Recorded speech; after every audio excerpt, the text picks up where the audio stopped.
we're looking at the land of Israel and the possession of the land, and how the Jewish people, when they first entered into the land, the kind of life that they lived.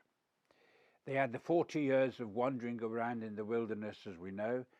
Now they've come into the promised land. The land under Joshua has been conquered and divided, although not totally conquered, and there are tribes there around them. When you come to the book of Judges, you see failure and decline, and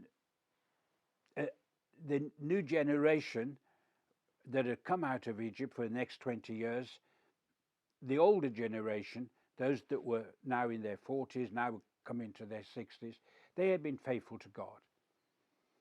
But the generation that was to follow them, the tribes, suddenly what the New Testament would call the deeds of the flesh that we have to deal with in our personal lives began to take over. The temptation to be superior, to be hyper protective, even to be superior to the other nations. No, it didn't really matter whether you were up in the north or in the south. They didn't know how to unite and to be together. And occasionally, if there's a war, some tribes would help other tribes to get rid of the enemy, because if they didn't get rid of the enemy, those enemies could then attack them. So for self-preservation it took place. But it wasn't because of a covenant with God. Everybody was doing that which was right in their own eyes. And that's the sad motif that you find in the book. Everybody doing that which was right in their own eyes. In the book of Judges, it is possibly the darkest days, in many ways, of what could have been that didn't happen. What would come later, in the Samuels and the Kings, and the summary of Samuels and Kings in the Chronicles with some extra information, what would come later would be because of things going wrong here in the book of Judges. They didn't know how to get their act together. They didn't reach out. They didn't develop. They just thought of themselves. You're wise to read the last few chapters first in Judges, because they record not something at the end of Judges, but something that happens in the culture of the tribes of Israel. And what happened at the end of the Judges is so bad that even the nations or the tribes around them that were not Jewish thought that they were horrible. They were supposed to be a holy nation, a holy people, a good people, a generous people. They were to be the new community. Instead, they were a bad community. Now, in the construction of the book, it is obvious that we have 12 heroes. This is people who were chosen by God to help recovery, to fight against the enemy, to deliver the people. And every time this happened, the people would cry to God, "We've got things wrong. Please help us." And God would help them. And then they would go back to their old ways. Indeed, this sadness is there. Of course, you've got your Samsons and your Gideons and your Deborahs. And there are lessons we can learn from these people, which are wonderful characters, people of faith, and people who had the measure of God's goodness upon them. Even Samson is called a person of faith. What a messed up life his was, up in the north, in territories, when he was fighting the Philistines and delivering his people. Yet his personal life was so bad in the end, he lost his eyesight.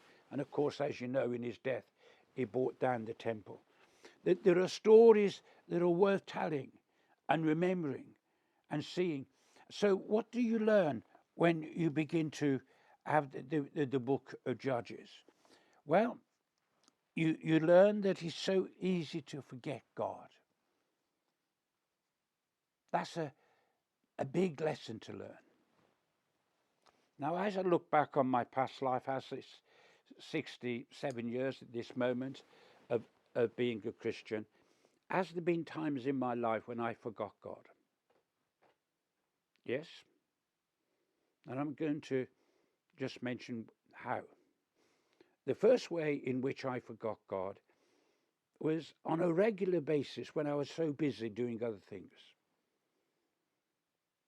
I always used to read the Bible, even when I forgot God.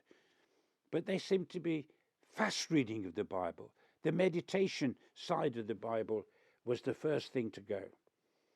I also forgot God for a time when my wife had got cancer.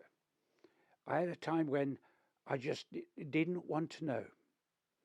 Just didn't want to know. Now, that could be part of a mental or emotional breakdown, which happens when you are deeply bereaved or being bereaved. Let me tell you that people who are losing their wives over a period of time, they've been doing a lot of their bereaving before their wife or their husband has died. Bereaving is a peculiar thing. And I, no doubt in those moments, forgot God.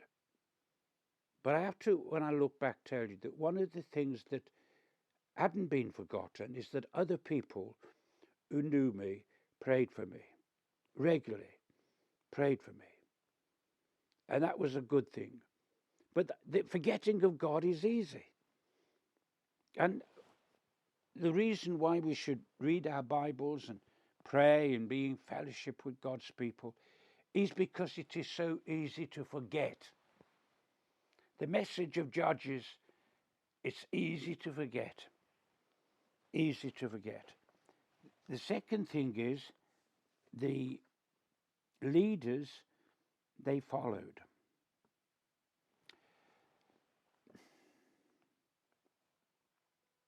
Well, in this sense, they didn't follow their leaders. Because once the crisis was over, they went back to their old ways. And instead, they embraced gods. One of the problems is that when we leave God, we don't leave gods. Things become important.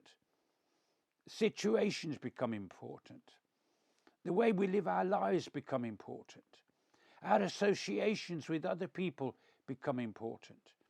And something is lost when we forget God.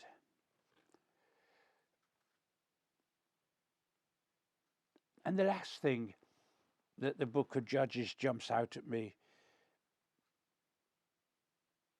is they were disciplined again and again and again. I remember feeling very disciplined by God at the time that my wife was dying of cancer and eventually died. I can tell you it was as if it was happening just yesterday. I needed things to go wrong in my life to bring me back to God, and things seemed to go wrong. My wife died, businesses were collapsing around me. There was a possibility I could lose my home. I had a huge undertaking to take with banks because of things that they had done wrong, but I had to prove it. It took 5 years. 5 years. And I was being disciplined. And I submitted myself to the discipline. I gave myself to the discipline. I allowed the discipline to bring me back to God and to hold on to God and to rediscover the freshness and the realness of communion with God, activated in communion. For some reason, communion always seemed to bring me back to the reality of the new covenant and the preciousness of God. But Judges wanting to give you the history of the moral life of the 12 tribes of Israel ends awful. But it's not the end. There's another book that we read in the Old Testament that has to deal with the land, which sometimes we forget it's the land it's dealing with. But we'll talk about that next time. Boy in his Bible finishing, saying, bye for now. Hope to see you soon. Thank you.